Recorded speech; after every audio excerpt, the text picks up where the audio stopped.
2.5 ঘন্টা সিরিয়ালে দাঁড়ানোর পরে এই যে এখন পাম্পের কাছাকাছি এসে পড়ছি। এখন বাজে 10টা 46। লাইনে দাঁড়াইছিলাম 8টা 18-তে। এখন দেখবো ওনাদের অফার করবো যে 100 টাকা বেশি নিয়ে আমার জন্য টাঙ্কিটা ফুল করে দেয়। এখন দেখি এটা দেয় কিনা, ক্যামেরা দেখলে তো দিবে না, এই জন্য ক্যামেরাটা এখন খুলে ফেলবো। খুলে ফেলার পরে দেখবো ওদেরকে অফার দিয়া যে 100 টাকা বেশি নেন, তাও টাঙ্কিটা ফুল করে দেন। দেখি দেয় কিনা। আর এখন ক্যামেরাটা খুলা পকেটে ঢুকে রাখি। আজকে আমি সাকসেস, ফুল ট্যাঙ্কি তেল। আজকেও আসলাম আর কি তেল ভরতে। এই তেল ভরার জন্য ঘুরতে ঘুরতে বাইকের তেল শেষ হয়ে যাচ্ছে। কালকেও ঘুরে গেছি খিলক্ষেত, এয়ারপোর্ট, আজমপুর, কিন্তু কালকে তেল ভরতে পারি নাই। কালকে খিলক্ষেত আইসা দেখি, মানে কালকে 8:30টার দিকে আসছিলাম, 8:30টার দিকে আইসাও দেখি প্রায় 400-500 বাইক।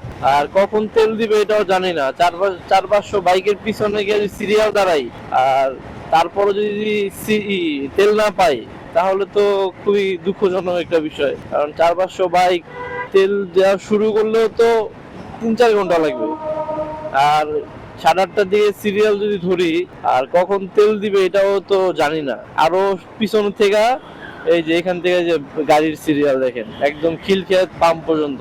মানে দেশে যেই পরিস্থিতি, খুব ভয়াবহ অবস্থা দেশের। আঙ্কেল, এখানে তেল দিবে কয়টায়? তেল তেল কয়টায় দিবে? উত্তরার মধ্যে হয়তো একটা পাম্পই আছে যে তাড়াতাড়ি তেল দেয়, 11টার দিকে দেয়। এই কারণে এখানে আবার জ্যাম পড়ে বেশি। ভাই, এটা কি সিরিয়াল এখানে শেষ?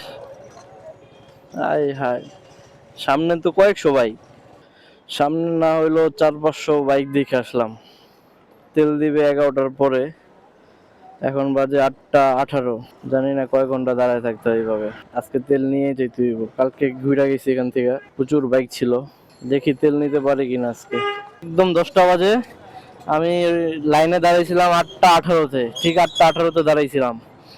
এখন বড় একটা টান দিছে, দেখেন তেল একবারই নাই, এক দাগ তেল। অনেক বড় একটা টান দিল একদম। আমার পিছেও কয়েকশো গাড়ি। এখান থেকে এই যে এখন প্রায় পাম্পের কাছাকাছি যাইতেছি। 2.5 ঘন্টা সিরিয়ালে দাঁড়ানোর পরে এই যে এখন পাম্পের কাছাকাছি এসে পড়ছি। এখন বাজে 10টা 46। লাইনে দাঁড়াইছিলাম 8টা 18-তে। এখন দেখবো ওনাদের অফার করবো যে 100 টাকা বেশি নিয়ে আমার জন্য টাঙ্কিটা ফুল করে দেয়। এখন দেখি এটা দেয় কিনা, ক্যামেরা দেখলে তো দিবে না, এই জন্য ক্যামেরাটা এখন খুলে ফেলবো। খুলে ফেলার পরে দেখবো ওদেরকে অফার দিয়া যে 100 টাকা বেশি নেন, তাও টাঙ্কিটা ফুল করে দেন। দেখি দেয় কিনা। আর এখন ক্যামেরাটা খুলা পকেটে ঢুকে রাখি, কারণ ক্যামেরা দেখলে হয়তো দিবে না। আজকে আমি সাকসেস, ফুল ট্যাঙ্কি তেল। আজকে খিলক্ষেত আসছিলাম তেল ভরতে। তেল ভরতে আসছিলাম, ভাবছিলাম 100 টাকা এক্সট্রা দিব, দিয়া বলবো যে ভাই ফুল ট্যাঙ্কি করে দেন। এই জন্য আর কি ক্যামেরা এগুলো সবকিছু খুললাম, আমি গেছি যে ভাই ফুল ট্যাঙ্কি করে দেন, 100 টাকা বেশি দেই। বলতেছে না ভাই 200 টাকা বেশি দিতে হবে, তাহলে দিতে পারবো, নাহলে পারবো না। এখন ভাই বাহিরে থেকে কিনা তো সম্ভব না, বাহিরে 250 টাকা লিটার। পরে এখান থেকে আর কি ফুল ট্যাঙ্কি ভরলাম 150 টাকার বিনিময়ে।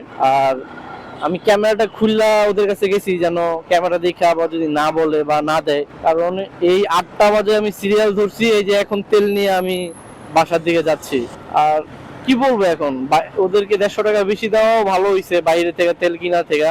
বাইরে একটা তেলের অকটেনের লিটার 250 টাকা করে, 260 টাকা করে, 220 টাকা করে, মানে যেখানে যা যেমন পারতেছে নিতেছে। কারণ ওইখানে 3টা নজলে তেল দেয়, অন্যান্য জায়গায় দেখলাম বাইকারদের জন্য একটা নজলে তেল দেয়, এই কারণে লেট হয় অনেক। ওইখানে দাঁড়াইছি 8টা 18-তে, কিন্তু যখন তেল দেওয়া শুরু করলো আধা ঘন্টার মধ্যে তেল পেয়ে গেছি। আধা ঘন্টা 40 মিনিট লাগছে হয়তো, কারণ 3টা নজলে তেল দেয় তো খুব তাড়াতাড়ি তেল পেয়ে গেছি।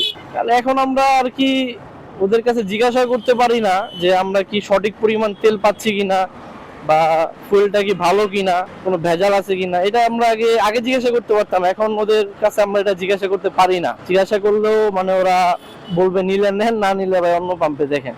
1050 টাকা ভরছি, এতে ফুল হয়ে গেছে। আর ওদেরকে 150 টাকা বেশি দিতে হইছে। তারপরও আমি মনে করি যে ভাই ভালো হইছে। আর আজকে শুনলাম যুদ্ধবিরতি ঘোষণা করছে 15 দিনের। সবকিছু স্বাভাবিক হোক এটাই আশা করি আমরা। সবাই ভালো থাকবেন, সুস্থ থাকবেন। আল্লাহ হাফেজ।